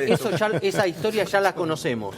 Ahora, ¿cómo se resuelve este problema de que incluso lo que más aumentan son los alimentos, que es lo que más pega en las clases más bajas? Porque se exporta. Bueno. ¿Sabes cuánto se exportó de carne? Estábamos en 125.000 toneladas, pasamos a 700.000 toneladas. Cuando no exportábamos nada, también aumentaban, Bebo. Ya sé. Mira, ¿qué dijo Siempre Zika? es el mismo. ¿Vos lo viste siempre hay un versito para cada, siempre hay un versito para cada argumento. Entonces, todos los gobiernos terminaron acusando a los empresarios de hacer oligopolio, de manejar los precios. Lo que dijo Zika cuando los enfrenta Zika le dice, muchachos, ustedes se ponen de acuerdo con los sindicatos. Para no tener problemas te dice, ¿cuánto querés? 60, estoy 60. Y después lo trasladan a precio y lo tienen que pagar la gente. Ustedes hacen oligopolio, no quieren importación, no compiten. El único tipo que los reventó fue Cavallo cuando abrió la importación y tuvieron en la época de Menem durante 6 o 7 años una inflación del 3% anual. Y sabés que estaban todos llorando, tirados en los rincones. ¿Qué hace, Bebo? Perdón, ya voy, Daniel. ¿Qué hace? Bebo, pará, Bebo. Vos sabés que te ve muchísima gente y te ve gente incluso que puede llevar adelante el destino del país. ¿Qué haces vos? Porque volvemos a lo mismo, tenés que hacer un gran acuerdo. Volvemos a lo mismo del principio que estuvieron hablando ustedes. Si no los sentás a todos en la mesa y decimos, muchachos, vamos a pensar el país en los próximos 10 años, ¿qué hacemos con los precios? Escúchame, pará un segundo, escúchame. Estamos en la mesa, somos los del gran acuerdo. Si querés yo soy gremios. Romina es, ¿qué es? Empresario. Empresario. Él es pymes, Daniel es política. ¿El qué es? Yo soy periodista. No, bueno, no, pero bueno, digo, dale. porque también van a... Dale, ¿cómo es el acuerdo? Él y ellos son de otras fuerzas políticas. Dale, vos sos... De la cambiemos, iglesia, de la iglesia. Dale, la iglesia Siempre y está la él es iglesia. militares. Dale, La iglesia era antes. dale, Bebo, no Bueno, te me vayas. es ¿Cómo muy haces el simple. acuerdo? ¿Cómo empezás la charla? Dale. La charla es, tenemos dos sectores que están creciendo, vaca muerta, litio, etcétera. Y tenemos además, energías eólicas y todo lo demás. Todo esto está Yo fenómeno. quiero Bueno, mucho para mi sector, Vamos a ver. Granados. Pero a tu sector te voy a decir lo siguiente. No, pero mi sector son los laburantes, los Granados. Pero les congeló en el año 49 al 51, le congeló 2 años, no hubo paritaria, porque Perón dijo, muchachos, Pero era se terminó Perón, la ustedes plata, era son Perón. Cambiemos. Sí, pero ahora lo que tenés que hacer es sentarlos a todos, pero tenés que hablar ¿Pero con y el qué les peronismo. decís, Él entonces? tiene que estar en el peronismo, este tiene que ser peronista. Yo el soy otro tiene- pyme, yo soy pyme. Vos sos pyme, no, pero tenés que estar todos los políticos para resolver esto. ¿Cómo haces? No, pero parece fácil, pero no es fácil. Vos te reís, vos te pensás que es fácil. No le puedo decir una cosa. Él quiere que yo le dé una solución de algo que no tiene hace Pero si no la das vos, no la tiene nadie, Bebo. años. Si no la das vos, no la tiene nadie. Empresarios ayudaron. Pero porque seamos a honestos ver, con la historia. No, pero el presidente le pidió ayuda a los empresarios, se suponía que eran del palo, Les ¿no? importa Se suponía tres que eran cominos, los empresarios te fueron- escuchan, hacen lo que se les da la Fueron gana. Olivos, ¿te acordás? Fueron, él les pidió por favor que Sí. pongan el hombro, porque son... Bueno, ¿y qué pasó? Le regalaron los créditos en la época de Menem y la mitad del crédito Pero era para la ahora, empresa y la pero mitad del ahora. crédito era para comprar una casa en Punta del Este. Pero ahora, no me Bebo, jodan con pero estos tipos. ahora, Bebo, fue ¿Qué? el presidente y les pidió que le pongan el hombro, que los ayuden, Pero no te- convencido de Pero que venían del Romy, mismo Te lugar. dicen que Pero grande, estamos seguí hablando de otra adelante, cosa. sos un fenómeno. Y cuando se van hacen lo que se les da la gana. Pero además estamos hablando de una Perdón, mesa perdón que no llego, para que me La ordeno. última me- vez que hubo una mesa de Además, te digo acuerdo. una cosa, seamos honestos con la historia. Sí. En el 2001 Dualde lo hizo eso. A eso digo. Bueno, ¿sabés por qué? ¿Sabés ¿Sabés por qué? Porque estamos en el Ya, precipicio. bueno, chicos, déjeme ordenar, déjeme ordenar. Pero te déjeme quería contar ordenar. una anécdota de cómo se llegó a esa mesa del diálogo. Ahora voy, Me Daniel. lo contó Dale. Mario Blecher para un libro que Muy se bien, llamó muy bien. Cerrar la grieta. Muy bien. Mario Blecher era el presidente del Banco Central. Sí. Y lo llama Dualde, apenas asumidos, y le dice, presidente, estaba el microcentro, la gente martillando los bancos. Señor presidente, si no hacemos algo nos van a matar a todos. Y llamó a la mesa del diálogo. Claro. Llamemos a todos. ¿Sabés cuándo hay diálogo? Era un en Argentina? contexto, Bebo, era un pará. contexto mucho más No, te muy están por diferente a ver. este, ¿no? El Estado se había caído y los bancos se habían quedado con los depósitos de la gente, era otra situación. Pero más allá de eso, yo creo que el modelo de los precios fijos o los topes de los precios, los precios congelados, ya sabemos que fracasó siempre en la historia de la Argentina. Ahora, el modelo de precios cuidados es un modelo de acuerdo, digamos, en definitiva, no es que se los obligó a los empresarios sino que es un acuerdo que hicieron los empresarios con los gobiernos, donde los empresarios dijeron, bueno, estos productos los vamos a vender a estos precios. Pero después Ahora, te hacen lo que están si- haciendo con la exactamente, leche. entonces, si no cumplen Pero, o hacen Daniel, esto, después bueno, ¿qué hacen con la leche? tienen- Pero si no cumplen, desapareció tienen, la por eso segunda digo, marca, la más ahí barata. está Déjenme claro que la ordenar. responsabilidad de los Yo te empresarios. cuento. Terrenal, está tema claro que terrenal, es una- tema terrenal. Yo te dale. cuento lo que está pasando con la leche, que en la leche hay una marca que está en precios cuidados. Esa marca, que Así está en es. precios cuidados, la produce la misma empresa que produce el 80% de la leche, que es primera marca y sale el doble. ¿Hay cepo a la Entonces, leche también? Claro, entonces vos qué haces, vas a la góndola a buscar la segunda marca, Aurora. que sale 23 pesos, la otra, o 26, la otra sale 53 y no hay más. ¿Y cómo no hay más de la segunda marca? Entonces vas a la góndola del precio no cuidado, Está de la la primera número. marca y estalla. Entonces, claro, la pregunta es, pero perdóname, ¿la vaca sabe que tiene leche de segunda marca? No, primera es una marca? especulación de los no. empresarios. Es una- Es que te entonces, ponen solo eso es uno. pura ¿Cómo es que especulación. hacen, Solo tienen uno. leche para hacer la de la primera marca y Solo no tienen uno leche por para hacer... persona. Es por pura compra. especulación. Eso. Mirá. Y, a ver, Solo uno, la armonía, que es de Bueno. la que está hablando, la segunda armonía, marca, sí. puede llevar uno por persona por Exacto, compra. bueno, es la armonía, Exactamente. Esto sería- están y violando los cuesta acuerdos. prácticamente ¿Qué hacen? la mitad de la te primera producen. marca. El Tienen precio es la leche, mitad. te El producen sallé la es de la primera mitad. marca y la de segunda marca no te la producen, entonces no Por hay. eso hay que en la incentivar que góndola. haya diferentes marcas, por eso no está mal que haya segundas marcas, por eso no está mal que haya una ley de góndolas donde se incentive que donde no solamente se ponga ¿Por qué se no hay regule, precio digamos, cuidado, ese pero hay un tema, me boom parece de que las es un tema. segundas marcas? Exactamente, Es cierto, bueno, hay un boom de la segunda hay que marca y abrir tercera. porque también la segunda marca muchas veces son de productos de empresas más pequeñas, de pymes, Y me son de parece buena que está calidad bien, también. hay que incentivar de muy buena calidad. Tiene razón Bebo, lo que y te dijo quiero él. hacer una pregunta política. Él hablaba de gran acuerdo, un gran acuerdo nacional, ¿no? Y estamos hablando de político. Usted tiene un político en sus huestes que es medio monzoniano, que es el Cabezón Ritondo. Es peronista, pero está dentro de Cambiemos. Y se habla que podría ser quien reemplace a Ritondo. Perdón, a Monzó.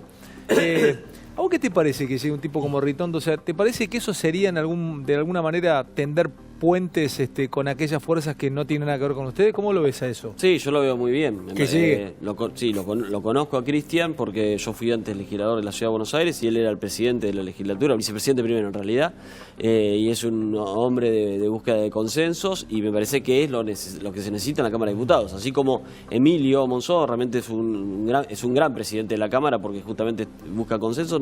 El próximo gobierno, sea quien sea, y espero que sea el de Cambiemos, no va a tener la mayoría en el Congreso. Por lo tanto, necesitamos consenso para avanzar. Si ustedes reeligen, la especie de político que van a ir a buscar son modelos tipo Ritondo, que se llevan bien con radicales o con gente izquierda. Bueno, la integración de la lista se va a definir, va a tener diferentes seguramente acuerdos e integraciones, pero lo que está claro que quien debe, para mí, eso es una opinión personal y me parece que también opina lo mismo el presidente y la gobernadora María Eugenia Vidal, es que quien debe presidir la Cámara debe ser una persona que busque los consensos, porque si no va a ser imposible poder avanzar con las leyes, porque ninguna fuerza política va a tener la mayoría, la nuestra tampoco. Entonces me parece que hay que buscar una persona como Cristian o como fue Monzó, que sepan construir los consensos. ¿Qué país viene? Aparte, ¿no, si estuviste 4 años conversando con la bonaerense, podés conversar con cualquiera. Eso es verdad. ¿Sabés qué te dijo? Él te dijo la justa. ¿Cómo es esto? Vos me preguntabas, te la dio él.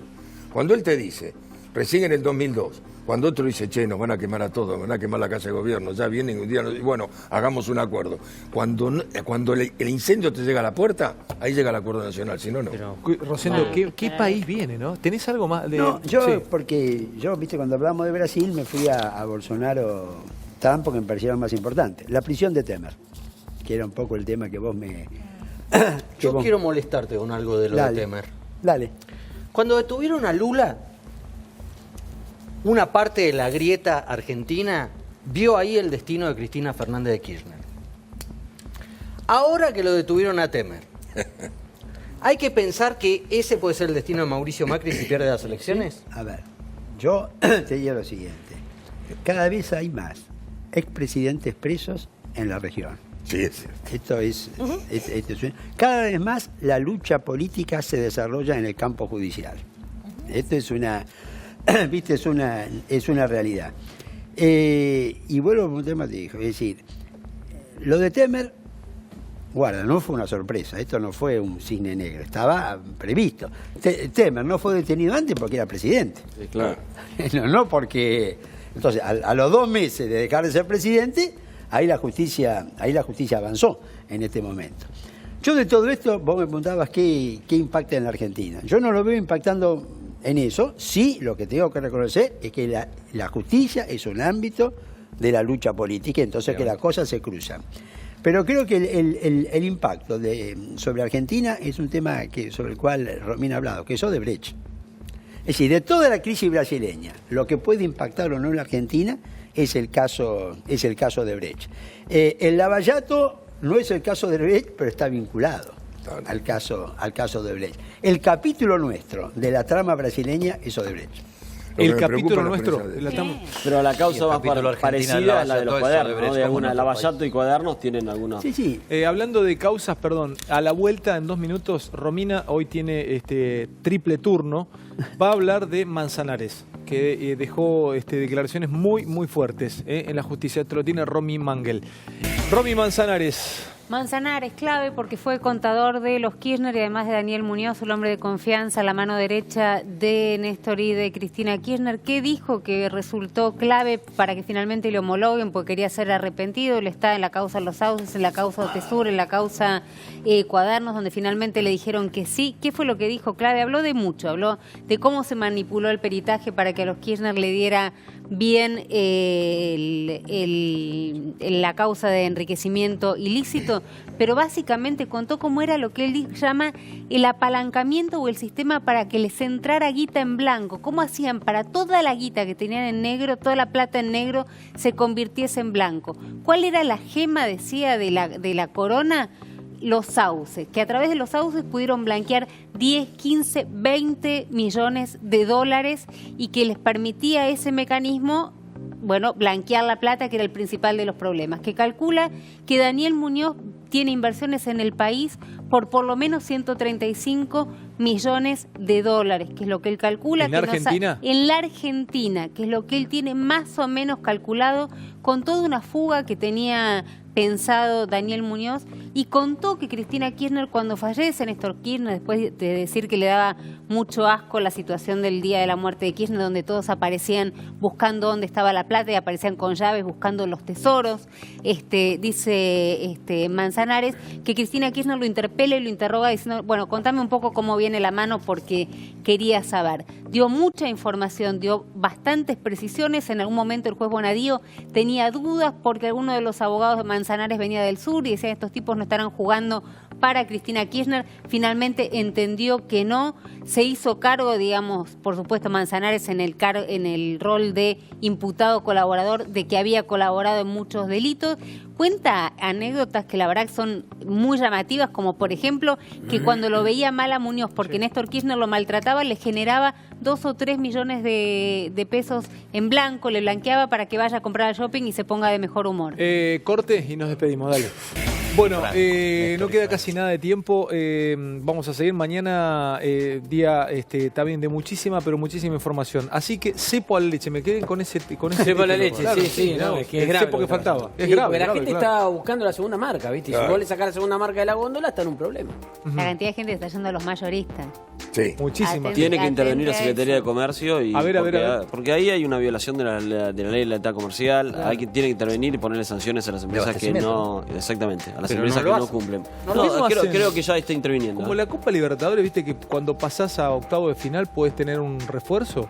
¿Por qué lo contratan a Moreno 20 días, 30 días? No. En algún momento lo dijeron en broma, pero lo dijeron. No, yo creo que hay que hacer tenerlo en mi equipo. Hay que hacer cumplir la ley, pero Moreno es un violento y no hacía cumplir la ley, sino hacía otras cosas. Pero no, yo creo que sí. Tiene que entrar la Secretaría. Pero yo creo que sí, pero la Secretaría interviene. Constantemente uno ve en los diarios las sanciones que se le imponen a las empresas, pasa que tiene que ser más dura. Y también la ley de defensa de la competencia, ¿no? Las conductas monopólicas de las empresas hacen que se produzcan este tipo de situaciones. Señores, gracias por todo. Nos vemos mañana. Si Dios quiere. Gracias, Rosendo querido. Gracias, Javi querido. ¿Quedó algo? Te quedó mucho. Bueno, quedó mucho. Gracias, Fer. Gracias, Rominita. Bebo. Eddie querido, a descansar. Gracias, Daniel. Gracias, Ale. ¿Tenés red social? ¿Usás Twitter? Sí, arroba Lipovetsky. ¿Cómo? El Lipovetsky. Lipovetsky es sí. Como el lingüista. El lingüista es TS, yo soy TZKY. Lipo, TZKY. Perfecto. Gracias por todo. Nos vemos mañana, si os quiere. Chao, gracias.